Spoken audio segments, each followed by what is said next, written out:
Welcome to Work the Left Side. I am beyond hyper hyped to announce the return of Mr. Jack Maxwell. Dude, how are we doing? You good? Very good. Thanks for having us back. Second time guest. Oh, yes. I think it's been. I just saw someone walk past actually in the background there. Yeah, that's my overall. Yeah, 2 years I think, pretty much dead on since our last chat. I think I've I flown. went I back through wanted, the archives. Yeah. yeah, I wanted to kind of look, see how long it had been, but then I was also kind of like, I don't want to look because, in my head, it's only been like a year since we last spoke. But I was kind of like, it's actually probably been longer than that, hasn't it? Like you sort of said. Yeah, I'm the same, mate. I completely lose track of time. I can't even remember when anything happened anymore. I don't know if something happened 6 months ago or 6 years ago these days. It's happened. We don't know when. It's just it's fine. Yeah. The details don't matter. It's just whatever happened. But yeah, obviously, thank you for obviously coming back on. You've been busy since we last spoke. I'm hyped to have you back on because you're one of those guys that I love to try and hype up as much as I can. I sometimes don't do it as much as I should do. But for me, mate, I sort of said this last time we spoke. I just love everything that you're doing. I love the character, just that whole sort of vibe. And you've just gone from strength to strength, since we last spoke. So, obviously, for anyone not in the know, what you've been up to? So it's been like this year's been.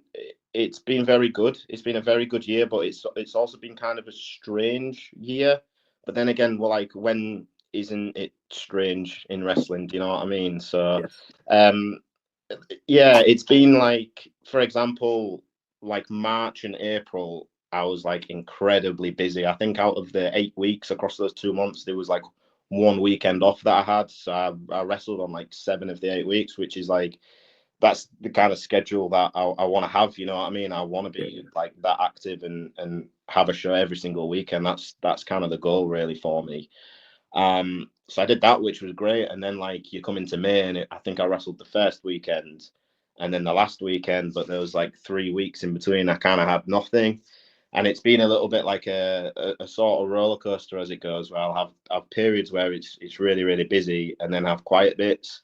Yeah. And then I guess my challenge is to just keep those quiet bits to a minimal and try and get myself bookings where I can, because it's tough, like to when you want to be busy and you want to be booked all the time, it can be difficult when you have a weekend of no shows to then go through social media and see your friends and stuff. And obviously you're happy for your friends out performing and stuff like that, but there's a small part of you that's like, damn, that imposter syndrome kind of kicks in where you're like, I wish I was booked as well this weekend. But that's just part and parcel of the business, I suppose. There'll be other times where they will see me doing stuff and be like, I wish I was on that show or something. So you just kind of have to keep perspective, I think. And it's just like I said, it's just the way the industry goes. Sometimes inevitably you are going to have quiet periods and then you're going to have busy periods, and just don't get in your head too much really when you are in those quiet times, I suppose. That's it, man. That's the key thing.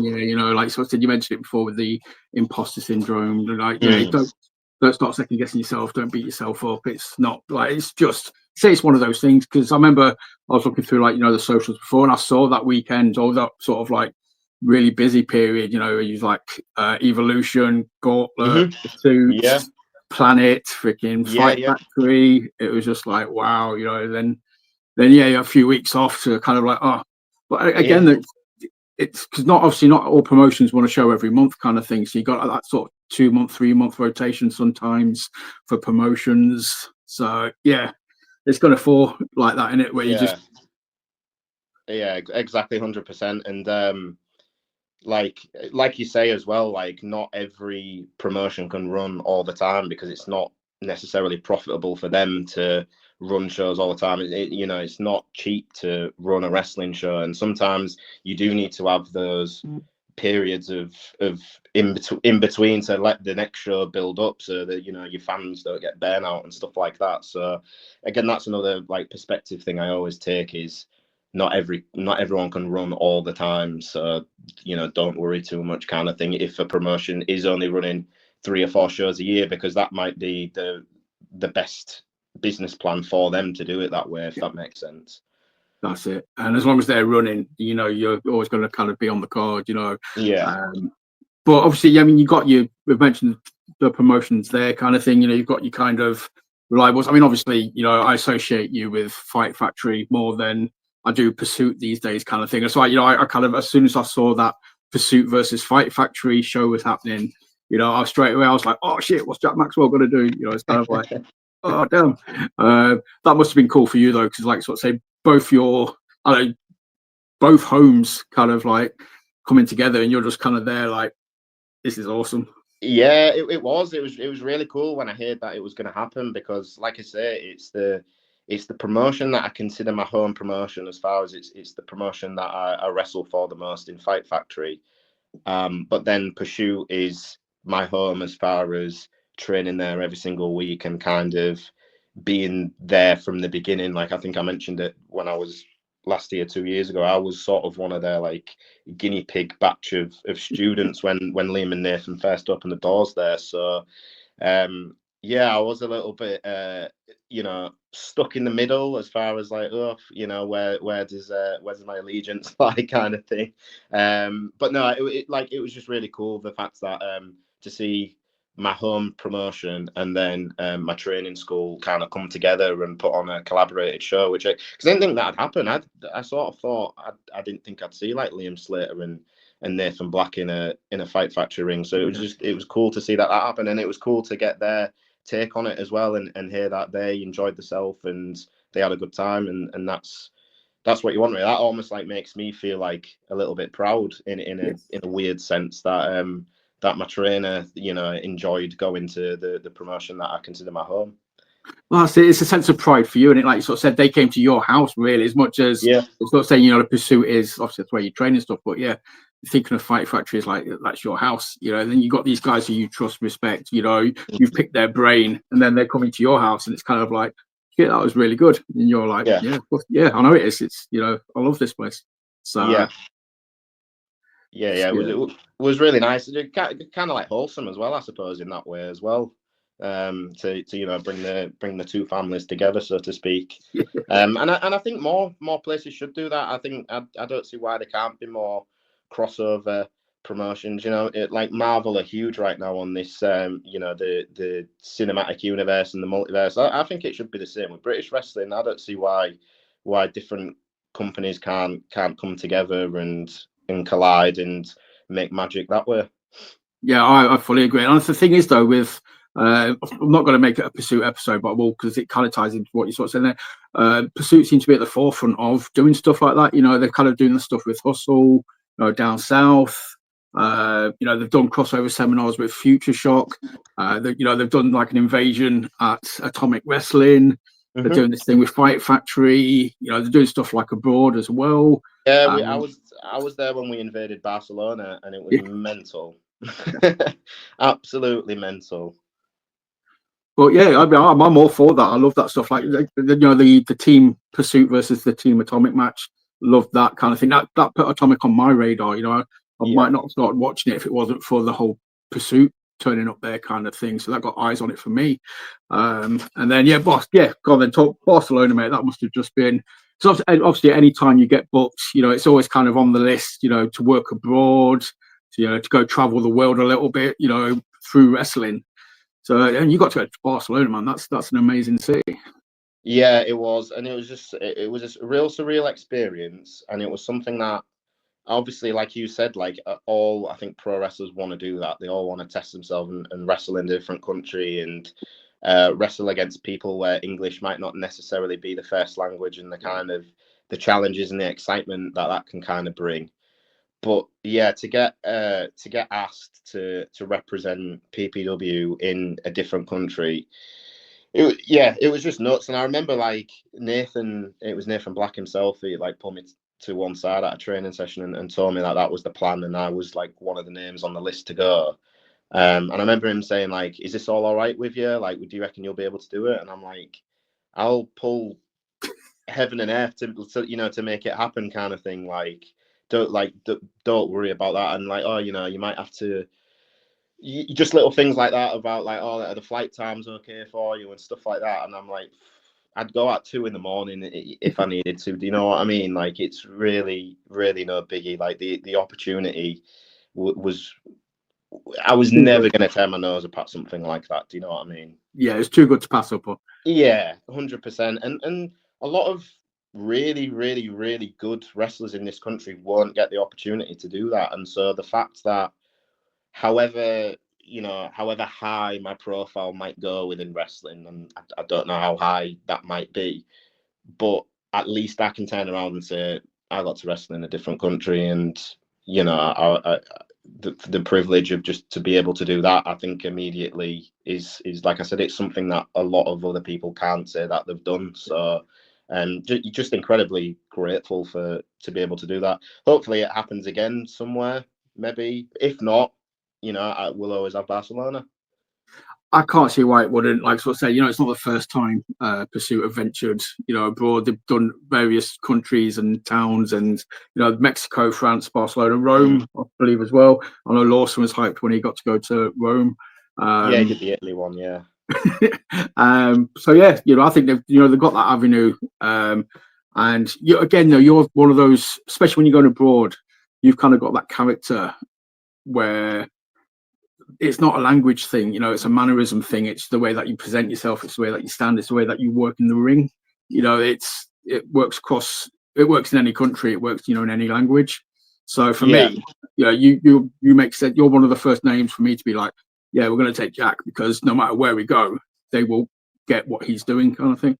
Yeah, and that was honestly that was the coolest bit, and almost the most surreal bit is that I was teaming with Yves Bateman, and we was against Nico Narciso and Julia. Nico was Italian, Julia was Dutch, and we were wrestling in Spain. Me and Yves are English, so it was like some Euros group stage, group of death kind of thing. But as soon as me and Yves came out together for our entrance, like straight away the crowd kind of got on our back, and we'd not said a word. It was all on body language and sort of what our presentation was like.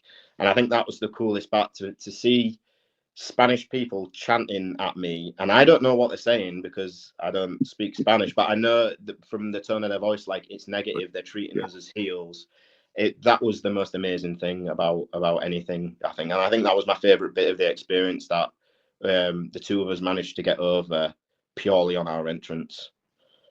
That's awesome. And obviously, anybody who's been to a Planet show, has seen you and Yves together, kind of thing.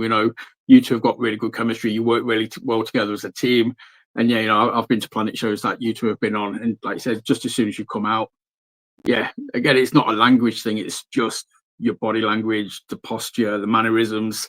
It's just like, before we even know what we're doing, we're like, boo, like, yeah. Oh. It's just instinctive, like, yeah, boo these people, or whatever. Yeah.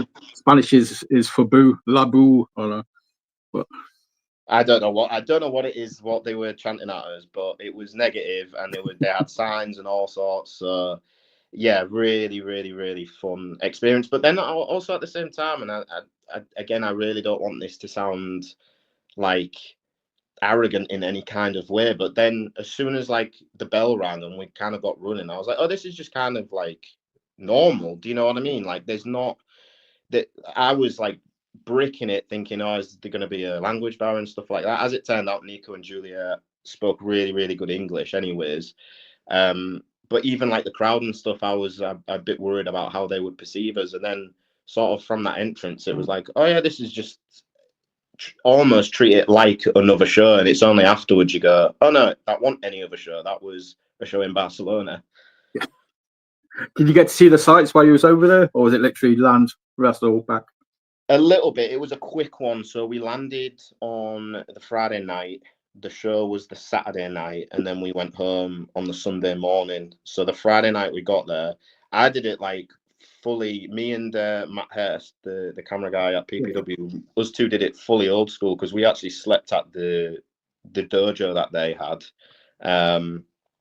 And then, well, we slept at the dojo for the first night. The second night we was in like a travel lodge a little bit further down the street.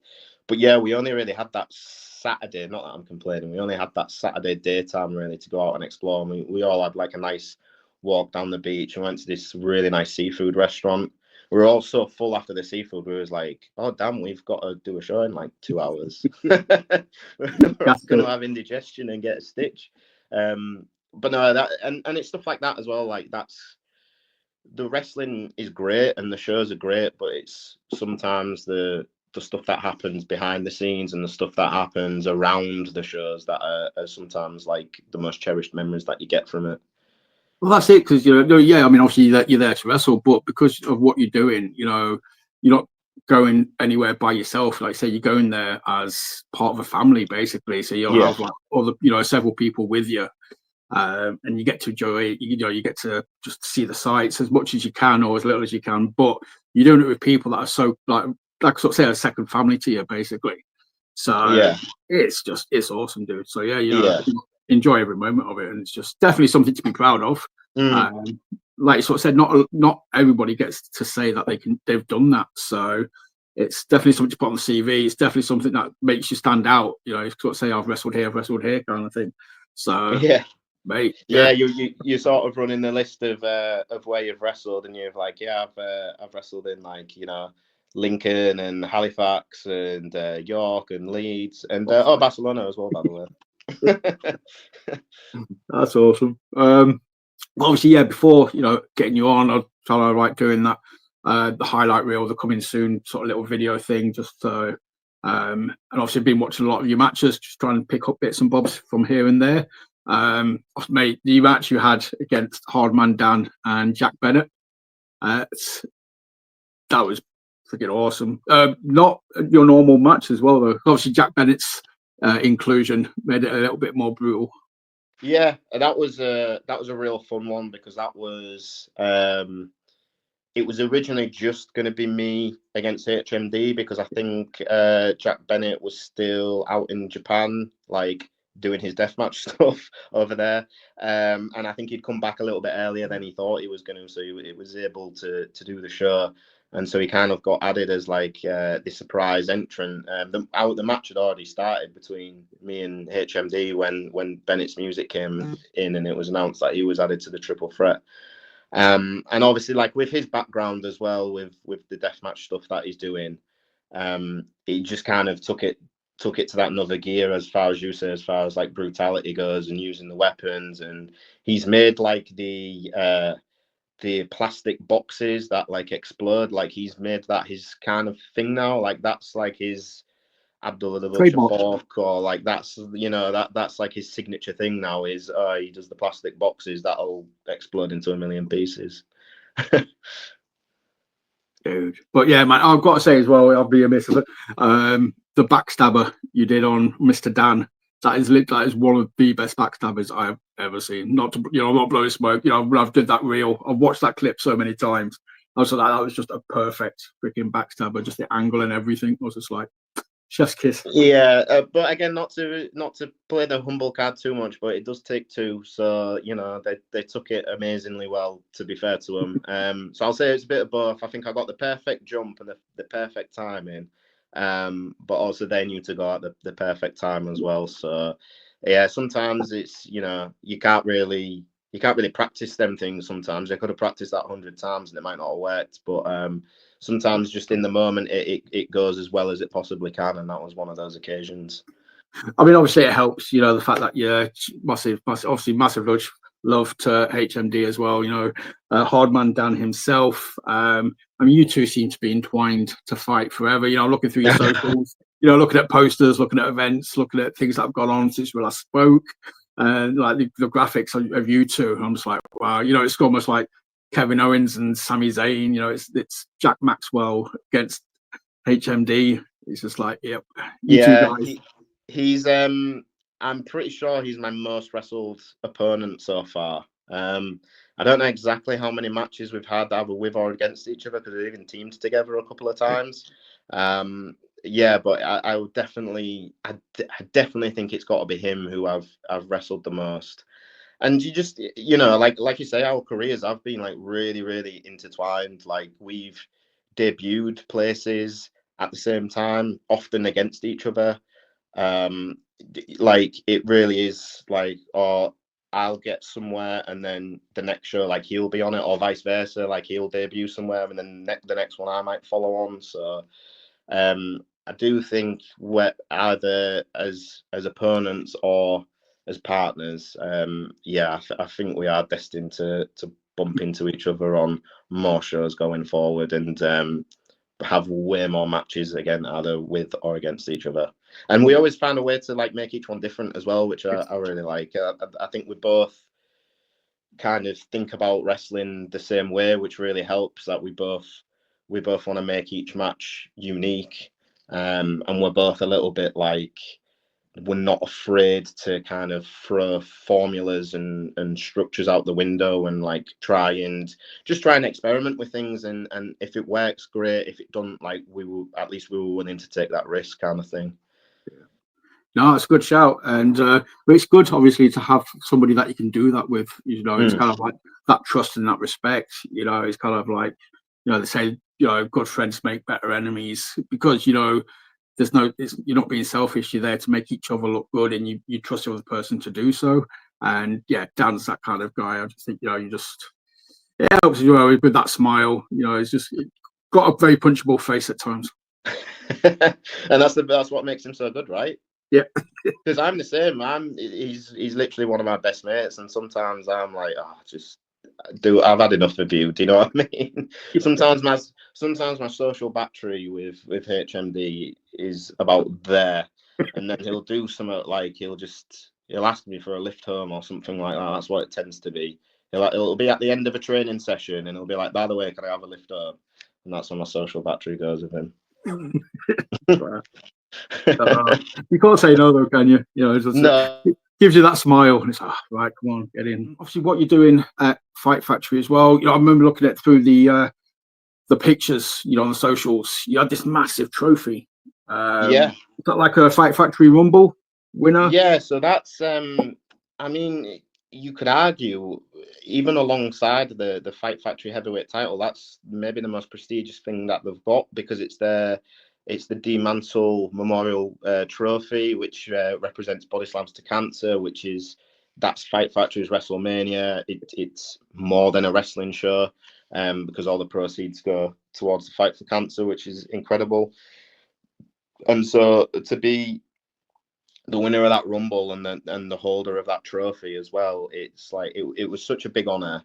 It was something that I didn't think that would ever be bestowed on me, because I am a Fight Factory guy, but with me like not being Lincoln based, and with me like not being in and around their training schools and stuff like that all the time, I kind of just thought, oh, like, you know, I completely understand why they would never sort of want to put that title on me, but they did, and completely blown away. And then it led to a great story as well, with cashing it in on KD, and a bit of unwanted history, I suppose, of being, I believe, their first person to cash in and not win the title.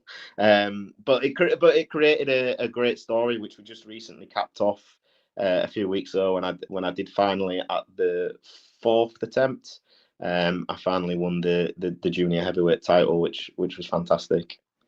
Which is on the episode graphic of you holding that belt. Yes, that is the title. I've had that for about 2 weeks now. Still not had a title defense, but plan on holding it for a fair bit. And it's just cool as well to have a title. Like, I know I might sound like a complete mark here, but actually I don't even feel bad for saying that, because we're all marks out. We're all huge wrestling fans. But yeah, every time I look in my gym bag and that title's there, and then hold it, and it's a weighty title as well. It's a real wrestling belt. It's not like they've bought like a replica vintage Intercontinental title and put some stickers on it. Do you know what I mean? It's like a title they've had manufactured, and it looks meaty. It looks meaty and like just metal. Just like like it's like a proper what you think a wrestling championship would be when you're growing up as a kid. And it's just I hate the whole thing of like, oh, belts are just props. They're just for storyline. They don't really mean anything. I think don't get ahead of yourself. Don't start thinking, oh, because you've got a championship, you're the best wrestler that's ever lived. But at the same time, it means that promotion trusts you to carry storylines forward. They trust you to sell tickets because your face is going to be on all the posters and stuff like that. So it's never ever lost on me the prestige of holding a championship for a promotion. Dude, I've had this conversation because it's a question that I like to ask people sometimes just to, get their opinion on it. There always seems to be like two mindsets when it comes to belts. And I've said it so many times, that, it's for me, it's like getting a promotion, the way I would see it. Yeah. Like so I said, somebody's putting that trust in you, somebody's putting something on you that means something, you're going to be on the posters. It's a weight on your shoulder. Like, so it's a responsibility to lead a show, to lead by example. That kind of thing. So I definitely see belts as being like an acknowledgement of hard work, a sign of respect, and a trust. So that's what belts mean. Yeah, and I definitely get what you said about now that I have that championship, it's like an aspect of responsibility now. It's like another challenge of like, right, you've got this, but don't rest on your laurels. Like, keep it going, step it up a gear if you can. And I definitely think the sort of the storyline we're going to be going into there with R&R and HMD, it's really, really, really intriguing. Really, really, really fun. I have no idea how this storyline is going to play out, but I can't wait to see how it does play out. I'll be there for every second of it. And obviously, anybody who knows Fight Factory, again, it's another promotion I try and hype up as much as I can do. I think those guys are awesome. Hayden and Becca absolutely smashing it. And whatever they've got planned, dude, I'd just be saying like, this is going to be awesome because they know what they're doing. You know what you're doing.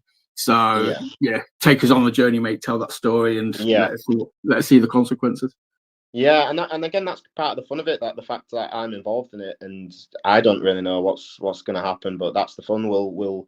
I think we'll figure out as we go along, and I think sometimes not figure out as we're going along, as in like we'll decide on the day what's happening, but just show to show it. I think it will feel a lot more organic. I think that way we're not trying to force anything. We're just like I said, we'll see how it goes. We'll see how people react to it, and take stock from there. It definitely do. And as unorthodox as it probably is to big or push out another podcast on a podcast and tell people to go listen to it. Obviously, after you finish watching this one, obviously I know you usually on the Lad and Dad podcast. I'll try and share their stuff as much as possible as well. Just obviously, that must have just been a lot of fun as well. You just got to sit there for a couple of hours talking Fight Factory and just having a laugh.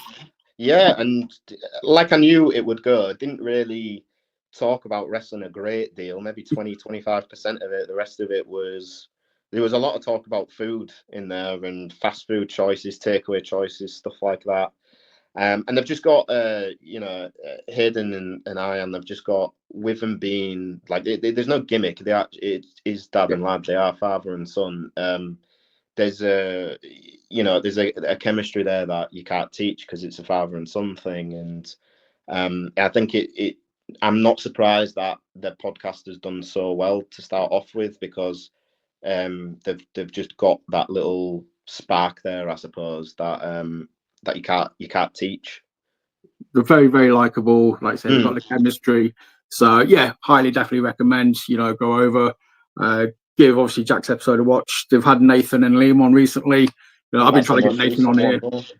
I've been trying to get Nathan on here for the last 2 years. He keeps blowing me off. But I understand, it's within the business. He's a busy man. So that's what it tells you anyway. Yeah, that's it. To be fair, I just don't think it could be that nasally for me for an hour. I'd lose his throat. But dude, so obviously go watch that.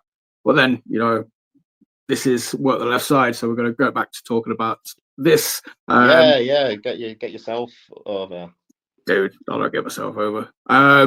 But so going forward, you've got that title, plus the evolution of the character, to go back, to the fact, like I said, you've been on before, was talking then. Again, another match I watched recently was your match against Jet Marshall.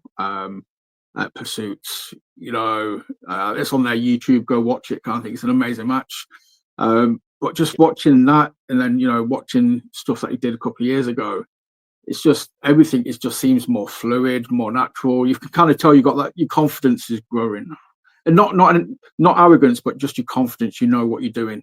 No, definitely. I definitely feel a lot more comfortable in my character, in the ring, in my own abilities than I probably was a couple of years ago. And that match you're on about with Jet, that was one of my first matches this year, and kind of my goal for this year was really to be as versatile as I possibly can, because I think that's really important in wrestling, is that you can fit any role that's asked of you, and kind of become a bit of a I guess a bit of a travel adapter in many ways, that you can fit into any kind of socket and any kind of plug. And if they need a face, heel, hardcore guy, comedy guy, like you can be there for it. And one thing I'd realized is I'd never really in my career wrestled like that high pace, like for lack of a better term, like indie style with like lots of content. And so I basically just reached out to Liam and I just said, I'd like to test myself and try and do like a really high work rate match and go in there with someone who's really going to push me to my limit. And he said, well, I was thinking of putting you against Jet Marshall anyway. And then I thought, perfect. He's the perfect dance partner for something like that, because I genuinely don't think there's anyone in British wrestling who's got the best of intensity that Jet Marshall has, and he forces it out of you. He forces a hard hitting match out of you because of the way he works. And so I was just really pleased that I could just hang in there with him, to be honest. Like I kind of let him, because it's his thing, I kind of let him like take most of the control with planning and stuff like that. And I was just happy to kind of follow his lead. But I definitely think I held my own in there against him, and I think we both came to the back and we were both happy about it. So that's the main thing. Oh, dude, more than that was a 50-50 split. It's legitimately one of those matches where I was just like, it wasn't predictable. Either one of you guys could have won it. When you get lost in the match, you're literally like, it was edge of the seat, kind of like, okay, I've no idea who's going to win this. Nobody's got the upper hand on anybody else. It's just like, say, it's back and forth. It's so full of content, and everything looked like it hurt, kind of thing. Obviously, it was just like, damn. And I've spoken to Jet previously. He's referred to as the SLC.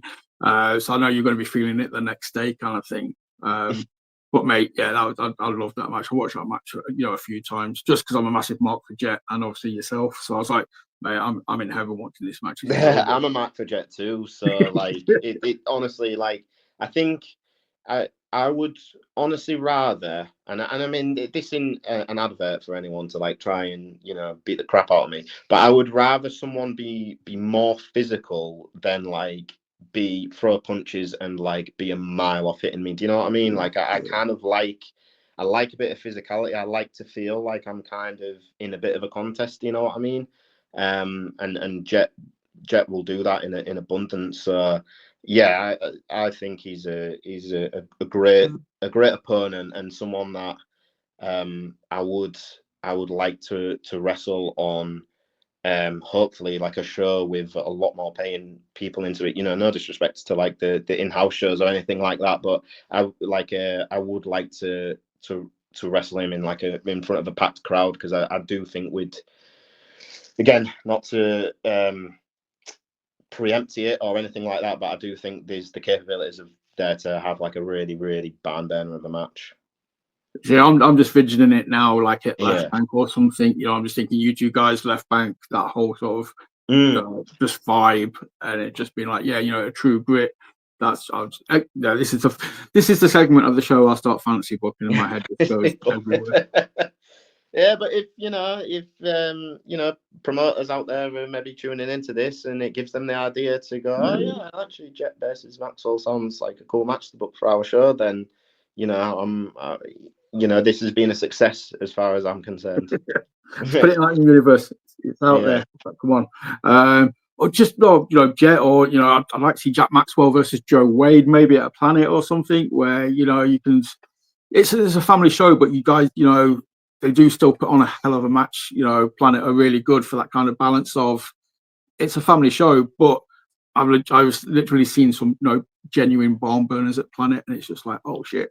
Yeah, So, 100% me too. And weirdly, even though I've known Joe Wade for quite a while now, we've never actually wrestled on a show. We was gonna wrestle on one of the really early PPW in-house shows, but Joe got a last minute booking at, I think, Tidal that same day. So like obviously it was, you know, fair enough, you know, go and do Tidal. So, and we just never got back around to it, and it never ended up happening. We've done bits at training.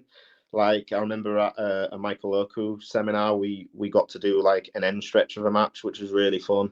And Michael Oku seemed to like the stuff that we did, so that was like really nice and a really cool experience. But yeah, again, Joe Wade's another one where I think like an actual show with like 100 or so people in there, I think we've got the utensils at play there to have a good one. but yeah, over those two matches, you versus Jet Marshall or you versus Joe Wade, Yeah, you'll definitely be feeling it the day after, but it'll be a sense of pride as well, and a sense of like, yes, you know, it'll be worth it. Yeah, it'll be I earned that bath, yes, kind of one. Yeah. I hurt this bruise, I hurt this bruise, I hurt this, Yeah. this redness on the freaking kick pad mark on my chest. Yeah, that's fine. We're good. We're Yeah. good. But also, you mentioned, you know, like one of the seminars, the pursuit kind of thing. Obviously, you know, I know you know, you're always looking to keep improving. You know, you're never going to be happy with what you're doing. You're always looking to level up, kind of thing. And again, you know, not to make it a pursuit appreciation episode, but you do get a lot of chance. You get lots of chances to pick a lot of different brains at pursuit. You know, with all the seminars and stuff. So. Yeah. Anybody that you've kind of really clicked with, or anyone that's kind of been really useful? I don't know if you was there for the Paul London one, or you know, Rockstar Spud was there a while ago. The Paul London one was just the other night, actually, at Friday night. That one was, and Paul London is a crazy individual. Like I kind of thought he would be anyway, because I've seen like little like clips of him like do interviews and stuff like that online, and he seems like a very out the box character. But yeah, he was a crazy man, but like in a good way, like really funny.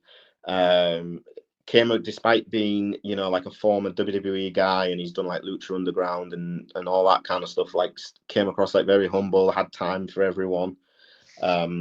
So like, yeah, I really can't knock him at all. Like you kind of, these ex-WWE guys, you sometimes think they might come in with like a bit of a you know, vet kind of attitude, or however you want to put it. But I didn't get any of that from Paul London, really. So yeah, it was a really fun seminar, and glad that PPW was able to put it on, like they seem to do every month. They always seem to get someone in for the takeover that is different from the previous takeover, and that has their own, because everyone has their own philosophy and their own kind of mentality on the way that they view wrestling. So it's just cool to absorb all those different brains, really. And not everything someone says to you is going to connect with you on a personal level, but you just kind of, you pick and choose the ones that you think will, and kind of go from there. Not one person can't teach you everything at the end of the day. No, exactly. Which is why, you know, when I speak to you guys, I know a lot of people are like a big fan of just traveling around, you know, going to different schools every now and again, just seeing what other people are doing. You can take that back then, or you might pick up a few things that makes you stand out when you're, you know, in your home school kind of thing. Yeah, it's a wonderful world of diversity. You know, everybody's doing stuff a little bit different, and then if you can just get a little bit of something, yeah, it just makes you stand out a little bit more. Yeah, exactly. And I think that's the key to it, isn't it? They always say that that's the key to sort of making it in wrestling, is like having that ability to be able to stand out and have your own uniqueness and your own style and your own role that only you can do. And you know, because if we all wrestled the same, it'd be very, very boring, wouldn't it? So Yeah. like that's, you know, diversity is the thing that keeps everything ticking across, I think. I think that we kind of suffered. British wrestling suffered from that 10 or so years ago. Everything was very, very samey. Everybody was kind of working. Everybody wanted to be in the X division or something like that. Yeah, I've heard that before. Everyone tried to be Will Ospreay at one point, and only Will Ospreay can be Will Ospreay. Do you know what I mean? Yeah. I mean, that's what made you stand out to me. When I first started watching, that's why I got you on a couple of years ago. It's that. I've said it so many times. I love characters. I love just. Because it makes your life easier. You don't have to work as hard if you don't want to. If you've got a great character, just one simple move can get the reaction of 10 minutes of hard work kind of thing. But that's what the Jack Maxwell character is for me, with especially now with like the shirt, the sleeveless shirt, the tie, just the images of you standing up behind somebody, it's that classic horror, not in an Isaac North kind of way, but in a totally different way. That's just as good. But you kind of still got that kind of very scary, like, oh shit. Yeah, yeah, and that's what I kind of, I feel like that's what gets the best out of me as well. Like I've never been a quote unquote like MV type wrestler. Like I'm not someone who's going to do like a springboard 450, and I'm not the kind of wrestler that you would see featured in like those PWG like highlight packages back in the day. And like me, I've noticed this on social media and stuff like that. Me doing moves doesn't really go anywhere. Not that that's me saying, oh, I should just stop doing moves. But for me, like the stuff that sort of seems to get clicks on social media and stuff like that, it'll be like me staring at someone in an audience, or like you say, like me popping up behind someone while they're on the cell kind of thing. And again, like those, like you say, those sort of movie moments, I think fit me better than like, oh, that was a cool move when he did that crossbody off the top rope, for example. Like loads of people can do that, so me doing it's not going to change anything. Do you know what I mean? Yeah, that's it. I mean, the thing, I don't know, I hate comparing people to people because it kind of makes it kind of sound like, you're trying to be that person, or, but obviously I know Jack Maxwell is Jack Maxwell, but, I get like a massive Jake the Snake kind of vibe, in the sense of, obviously because of the DDT, you do the leg swing and everything, to get the extra oomph on it. But just that the scariness, man. Jake, when he was heel, he could just pop up behind somebody and it was like, oh, they're done for. And that's what I get from you, kind of thing. So hopefully take it as a compliment. I'm comparing you to Jake the Snake, but for sure. I'm not saying you're Jake the Snake version 2. You are Jack Maxwell, but I get a Jake energy, shall I say. Yeah, no, and that's again, I take that compliment all day long, and not because nothing's truly sacred, I don't think, anymore. Like you're always inspired by something of one kind or another, so like inevitably you are gonna, even if it's like, oh, this film character that I really like, I might like, try and I might say a line in a promo that like I heard that character say in a movie or something like that. Like nothing really is truly like, oh yeah, I invented that. No. You know what I mean? No, there's nothing that hasn't been done before. Yeah, that's it. That's the short way. I did a really long-winded way of saying, yeah, you're not going to do anything that hasn't already been done before, kind of thing. It's mate. I'm the only one who goes around the houses, so it's not for me to actually be like or basically, there's nothing that hasn't been done on The Simpsons. It's like that episode of South Park when they're trying to think of something. It's like Simpsons did it. Oh, yeah. So, but that's the thing, though. But you're doing that in the promo. Again, I love picking brains when it comes to inspiration. Obviously, you've kind of got that character. I'm bigging up the scariness of it. Like you standing up slowly or standing behind somebody, and it's like a genuine oh shit moment kind of thing. But I know obviously when we talked, the Shining was an obvious reference last time we spoke. We talked about that quite a bit. But since then, are you pulling inspiration from films, TV shows, anything like that? Like you sort of said, if you hear something on a film, do you kind of just right, I'll write that down, I can use that at some point? If it sounds really cool, then yeah, or even like song lyrics and stuff. If I'm like, oh, that was a really cool lyric, then I might say it. But I try and be as realistic as I can when it comes to cutting promos. I try and not say like all these cryptic things that don't really make any sense, because I feel like, I mean, Bray Wyatt did a brilliant job of being able to do that, of just being able to ramble about nonsense for like 10 minutes and you were still like so captivated. But I think it's really hard to do. And I think we're definitely in like a reality sort of era of wrestling as well. So basically whenever it comes to promos, I just try and like think of what's a hook for this match that I think like people will be able to relate to and will make people go, oh, like, you know, actually maybe these guys, like, maybe they don't like each other at all. Like, maybe they have actually had an argument backstage or something like that. If I can sort of put that element of doubt in their mind because I say something that sounds a bit like on the nose, or not to go full, like, you know, Brian Pillman, like, wet shoot. But if it's like, oh, like, that could have actually happened, then I think you're on for a winner. Yeah, no, definitely. I agree. Yeah, I'm with you on the realism thing. I hate it, you know, like in a promo when somebody starts saying, I'm going to kill you, straight away, that automatically takes me out. I'm like, Because you're not. You're not going to kill him. It's not going to happen, is it? You know, yeah. If you turn around and be like, oh, mate, I'm going to bend you like a pretzel, or, you know, I'm going to make you tap out. I'm like, okay, that's believable. Yeah, you've got me now, kind of thing. But as soon as it's like, mate, no, chill your beans. You know, it's not that serious. And that happens at like, I remember that was when I first got into wrestling. That was like one of the things where I was like, oh, maybe, because I was quite late into wrestling. I got into it at like 12. I was like, oh, maybe what they say about wrestling not being real is true, because he's just said he's gonna rip him limb from limb inside Hell in a Cell, but he didn't do that. And they were both on Raw the next night, like nothing had happened. So, you know, so that, because I saw that as a as sort of a younger person getting into wrestling, that immediately makes you go, okay, well, when I cut promos, I can't say stuff like that, because then that makes me a hypocrite kind of thing. I've said something that I said that I didn't like. Yeah. Keep it kind of grounded as much as possible and make it be like, yeah, okay. Actually, yeah, you actually kind of like, okay, I believe this guy's going to do that. Because if you tell me you're going to kill somebody, I'm like, I don't believe you. But if you say something else, I'm like, oh shit, but yeah, you know, he's pissed, he means business. Back off.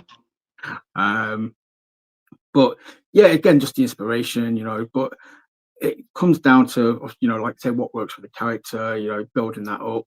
And for me, it's just, yeah, again, I think obviously, you know, when we're talking promos, but the good thing about yourself is I think you're a character of few words. You know, you don't have to do much, and you've kind of got that presence now. I think people know what to expect. You know, they come out. It's like, I saw you do a full match where we pretty much just worked it around you trying to get or you going for the tie on the turnbuckle, and then it's like, oh shit, if he gets that tie, you know, bad times, you know, you're going to get a free ball, mate. If he gets, and that was pretty much like the whole premise of the match, and it just worked. It was like, wow. Yeah, and I think as well, like, again, going back to like the age of social media and stuff like that, people's like attention spans are at an all-time low. So like any promo I cut now, I try and get it to like 90 seconds if I absolutely can. And that kind of teaches you to not ramble. It teaches you to be concise and say what you mean to say, but do it kind of quickly without just, you know, rushing through it. Still take your time and stuff.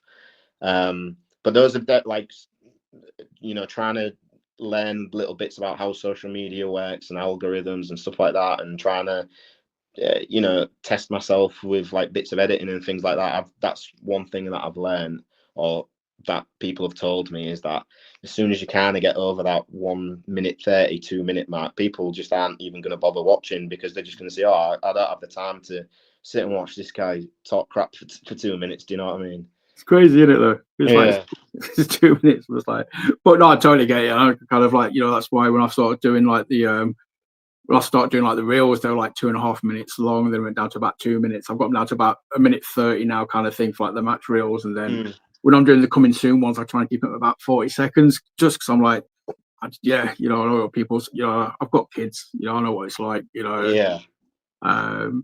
It's my daughter just doesn't watch TV anymore. She watches TikTok. I'm like, what the freaking hell's going on?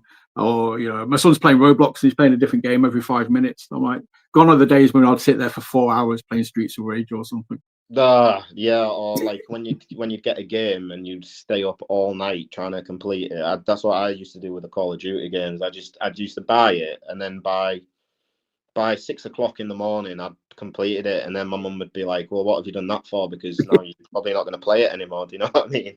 Yeah, that's it. But I mean, well, to be fair, I got the new Tony Hawk's game. Well, I say new, it's Tony Hawk's 3 and 4 remastered. I got that last Friday. Like, my other half kid was out. You know, he'd gone to karate, gone to his grandparents. I had like 5 hours to myself. I was like, oh, well, put it on. 5 hours later, I'm like, oh yeah, no, I'm still playing. But I never really got into the Tony Hawk's games, but they were pretty like innovative and influential, right? Because other than, were they maybe before Grand Theft Auto? Or am I getting my no, around about the same time. They both came out on the PlayStation. They both came out on the PlayStation 1. Obviously, the original Grand Theft Auto was top down view, wasn't it? So that took a while. That took a while to evolve. Yeah, but I think as far as like open world games go, they were definitely one of the sort of pioneers of that, right? Yeah. Oh, definitely. Sorry, I'm not going to start talking. Sorry, mate. But yeah, that's the thing. You know, talking about attention spans. That's it. You know, so you got to keep it. You got to make it short, and sweet, to the point. You know, blunt, and be like, yes, you know, box tick. Jobs are good. You know, I'll see you this Saturday. That's it. Talk about Instagram. You know, the clicks and the views and stuff like that. Especially for, you know, somebody who's got that kind of character, that image. To me, it just makes all the sense in the world. You know, I suppose it's about having the confidence though to hype yourself, because that's what you're doing. You're basically self promoting yourself on Instagram, aren't you? Hyping yourself up. You kind of got to believe your own press, kind of thing. Yeah, and like Instagram was a weird one as well. Like I was the latest to the party on Instagram. I only got Instagram like 2.5 years ago, and it was kind of like a New Year's resolution where I was like, I really need to start making more effort on social media. If I'm ever in the car with HMD or Rogan, they'll rip me to shreds because they're well like social media savvy, especially some of HMD's clips. Like he's brilliant at editing in the way he can put stuff together. I can't do that, so my social media game is crap compared to them. But I try. I'm trying to figure it out. And like I said, 2.5 years down the line, and I'm only just figuring out about algorithms, and I'm working out what kind of clicks for me and what doesn't, and how long or short my videos should be. Yeah. But then even then, sometimes things will take me totally by surprise. Like I got like the Patrick Bateman like business cards for like a little merch idea. And I thought people would think that was so cringe, and they would just be like, he's just ripped off American Psycho. And it was like one of the best posts that I've put out saying like, oh, I'm going to be bringing these to shows.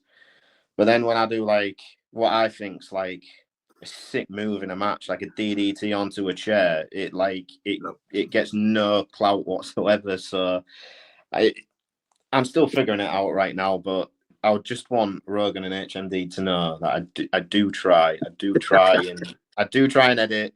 I try and pick a cool song for things that I probably spend way too long like trimming down the song so the beats are at the perfect time. But there you go. You're trying. That's the thing. I'll edit this clip and I'll just tag them in it. I'll just be like, look, give the man a break. He's trying. Just you know, it'll come. I mean, obviously, you mentioned, you know, we've picked up HMD previously. I'd be amiss, you know, if we didn't show some love to Rogan.